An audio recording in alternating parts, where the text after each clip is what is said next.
Welcome back mga ka-review natin dito po sa ating munting channel Pinas News Review, kung saan re-reviewin po natin ang mga mahalagang balita dito sa Pilipinas. Mga simpleng komento sa mga issue dito sa Pinas. At eto nga mga ka-review natin, no? Panloloko ni Franz Castro sa taong bayan, binuko ni Congressman Erwin Tulfo. Yan po ang ating alamin mula po dito sa channel ni Taong Kalye. Yan mga ka-review natin, nasa description po ang full video link ng balitang ito. Subscribe na po kayo kay Taong Kalye. Yan mga ka-review natin, no? At kung bago ka pa lang at di pa po nakapag-subscribe sa ating munting channel, please don't forget to subscribe. At i-click na rin po ang bell notification para updated ka po sa lahat ng ina-upload sa ating reaction video. At ito na nga mga ka-review natin, wag na po natin patagalin. Sama-sama sabay-sabay po natin pakinggan, panoorin at bigyan ng reaksyon ang balitang ito. Ito na po. Manila, itinanggi ni House Deputy Majority Leader for Communications Erwin Tulfo nitong Huwebes na ang Amara ay nagsasagawa ng demolition job laban kay Vice President Sara Duterte sa kanyang pamilya habang umiikot ang chismis ng umano'y impeachment raps. Sinabi ni Tulfo na hindi sapat ang isyu sa confidential funds para sa mga opisina ni Duterte para mampeach siya. Hindi it's not enough, parang it will not hold water, hindi siya ganoon kalakas. Like what the leadership is saying, here's none. Walang pag-uusap, walang plano, pagbalik namin sa Lunes, pagdating ni Speaker no such bagay. No impeachment right now versus the Vice President, Tulfo said. Ginawa ni Tulfo ang pahayag matapos sabihin ni House Deputy Minority Leader Franz Castro sa mga mamamahayag na mayroong mga talakayan sa mga kongresista para impeach si Duterte. Si Castro ay lumalakad pabalik sa mga komentong ito. Sabi ni Tulfo na hindi niya alam kung saan nakuha ni Castro ang impormasyon na ikinagulat maging ng pamunuan ng Kamara. Ito ang aalamin natin sa video na ito. Kung bago ka lang sa aking YouTube channel, baka pwede makahingi ng like at subscribe at click mo na rin ang notification bell para updated ka sa aking nilalabas na bagong video. Salamat po. Mag-real.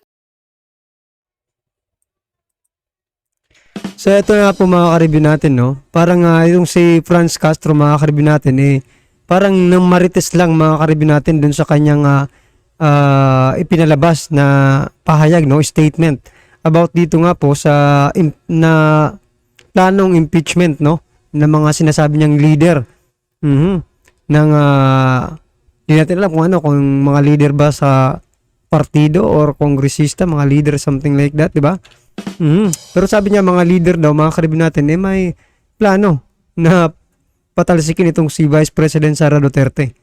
Pero parang marites lang ito mga ka-review natin, no? Parang hindi nga alam kung saan nakuha niya. Yung ibang kongresista hindi alam kung saan nakuha ni Franz Castro itong kanyang mga pinagsasabi. Ano ba ito? Paninira naman ito ni Franz Castro kay Vice President Sara Duterte?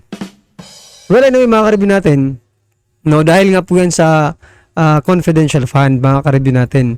At ito nga may nag-comment, no, dahil nga po diba tinanggal na po yung confidential fund ni VP Sara. May nag-comment po, nagandahan po ako sa sinabi niya kasi sabi niya po, natanggal na yung confidential fund ni Vice President Sara Duterte.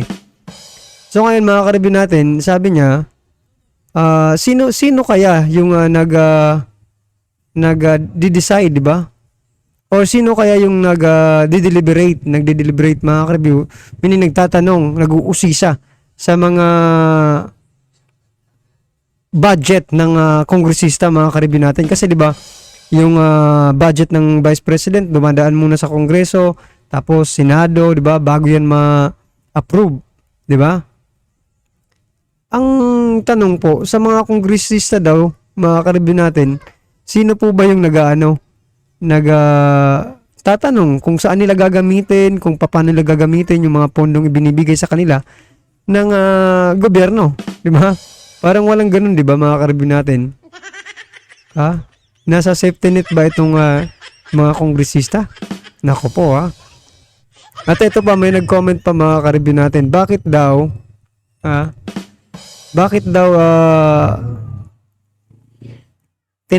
tinanggalan si VP Sara, pero, di ba, yung iba dyan, meron. Bakit nga raw po ba? Palakasan ba ngayon mga karibin natin ha? Tokan po tayo. Binisto kayo ng ka-unit team nyo, si Castro. Ano sabi ni Castro? Maaaring hindi to alam ni Castro kasi ang saya-saya ni Castro ngayon. May sabpina na eh. Hindi mo naunawaan. Hindi kinatatakutan. Marami nang sinabi si Pangulong Duterte. Willing siyang magpakulong, willing siyang litisin ng mga Pilipino. Hindi po umaatras si Pangulong Duterte diyan sa sinampan yung kaso. Walang katorya-torya. ICC, manigas kayo. Subukan yung papasukin.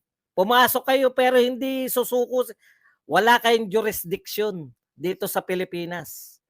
O para sa kaalaman ng lahat na nagbubunyi ng mga loyalistang vlogger. Papapasukin nyo ICC kahit paulit-ulit sinasabi, tuwan-tuwa kayo, kala nyo takot yung mga Duterte sa ICC. Utot nyo. Paulit-ulit si Pangulong Marcos, hindi niya papapasukin. O kayo, gustong-gusto nyo papasukin yung ICC? Dahil mas galit kayo sa Duterte kaysa yung wala na kaming pakialam diyan. Pagtanggol niyo yung gusto niyo pagtanggol, pagtatanggol namin mga Duterte.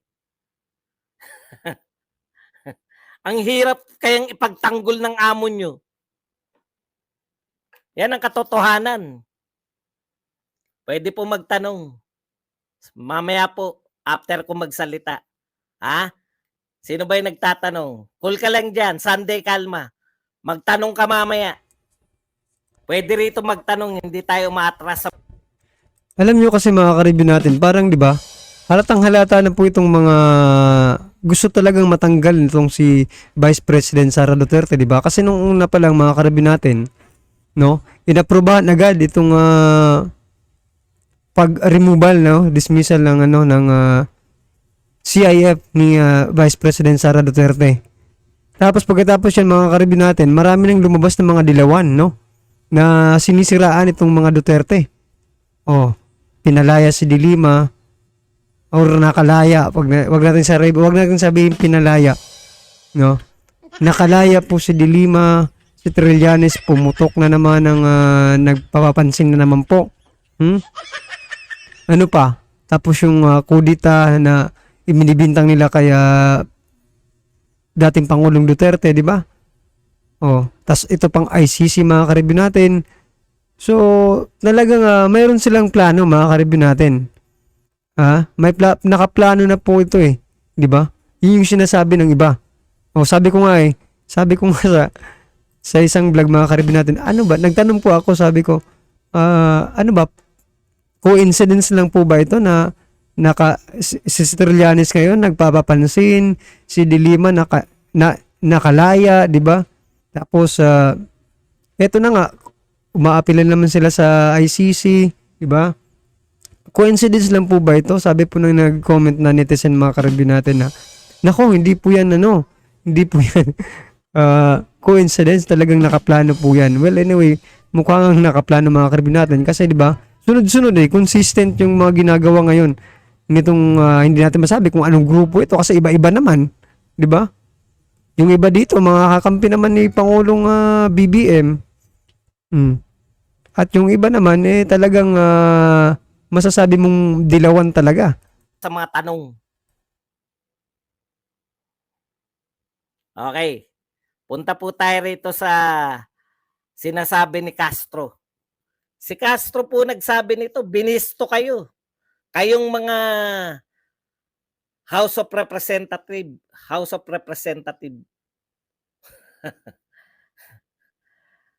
Teka muna, pangalanan muna natin tong rapporteur na to. Kung sa ICC nga, hindi kami natakot eh. Sa'yo pa, sino ka bang Ian Fry? Subukan mo pumunta rito at dito mo sabihin yan. Ma-fried chicken ka naman namin. NTFL ka? Pucha, anong kinalaman mo sa environment? UN rapporteur ka sa environment. Ano suggestion mo sa environment? Huwag kang...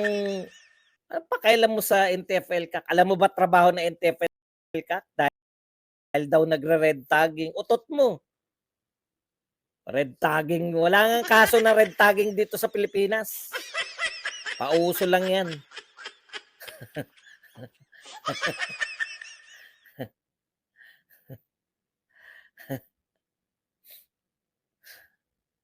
Mamaya mga tanong ha.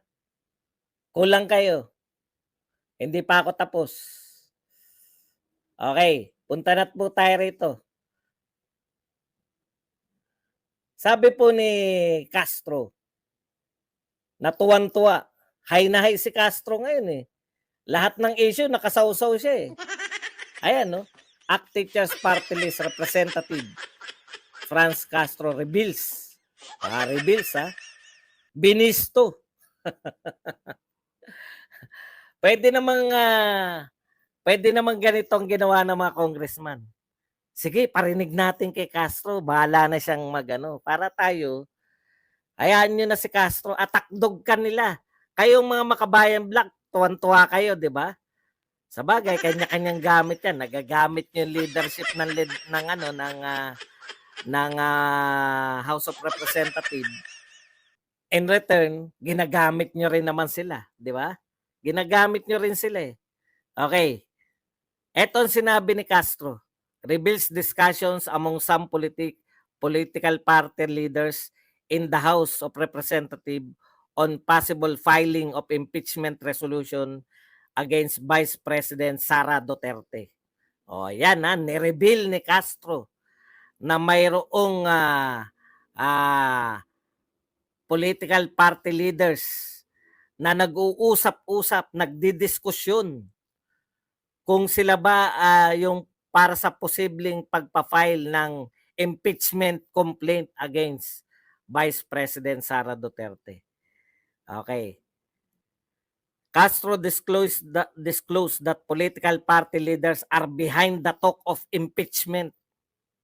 Na, pwedeng naghugas kamay naman si Castro rito. Binibisto niya yung mga house leader habang siya ay naghugas ng kamay. Ha? Pero alam niyo po mga karibin natin, no? Di ba pag napanood ko po kasi nung na-impeach po sino ba yung mga na-impeach mga karibin natin? Estrada, no? Estrada, Napanood ko po nung na-impeach po, may mga taong bayan po, di ba? Na parang nag-rally. Di ba? Ang tanong dito mga karibin natin, kung papayag ba, di ba? Papayag ba ang taong bayan na ma-impeach itong si Vice President Sara Duterte? Ha? Papayag kaya ang sambayan ng Pilipino na ma-impeach ng ganun-ganun na lang. Nang dahil lang po sa CIF, no? Confidential Intelligence Fund. Si Vice President Sara Duterte, naku naman gaya nga po nung sabi kanina ni Representative Erwin Tulfo, mga karibin natin, malabo po. Di ba? Malabo po kasi, di ba? Mahina po yung ganyang ninyo, akusasyon. Saka unang-una, mga karibin natin, hindi po nanggaling dyan sa kamera, di ba? Hindi naman nanggaling dyan sa kamera yung Well, anyway, opinion lang po ito Hindi nanggaling sa kamera yung yung budget na Confidential Intelligence Fund ni Vice President. Kung di nanggaling po ito doon sa Office of the President, di ba mga karibin natin? So, sino po ba? Di ba? Binigay sa kanya ginamit lang din naman sa tama, di ba?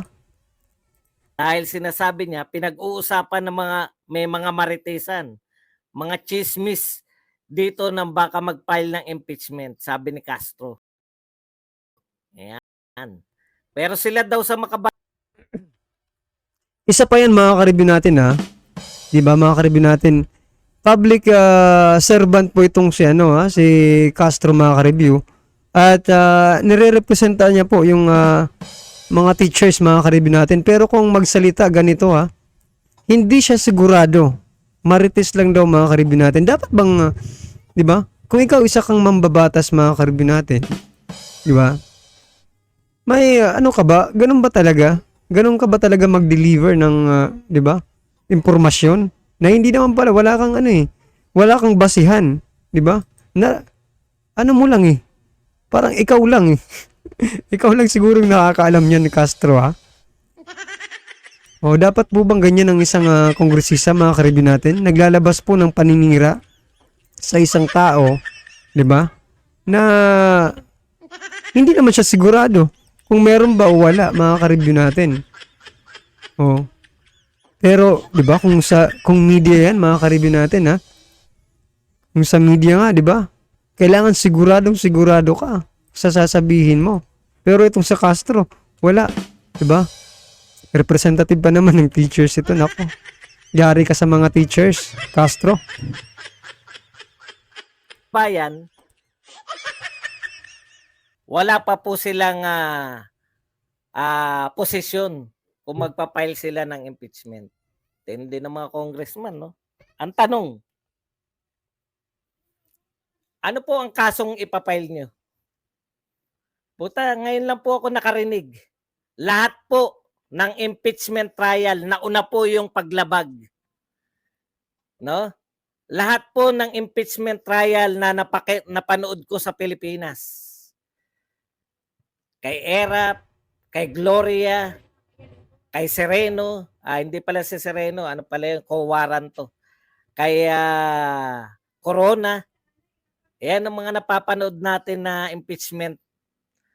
Nauuna po yung complaint. No? Ibang klase talaga yung mga leader ng House ngayon, House of Representatives. Unahin na muna natin kung tayo ba'y magpa-file ng kaso o hindi. Madali na yung kung ano i-complaint natin.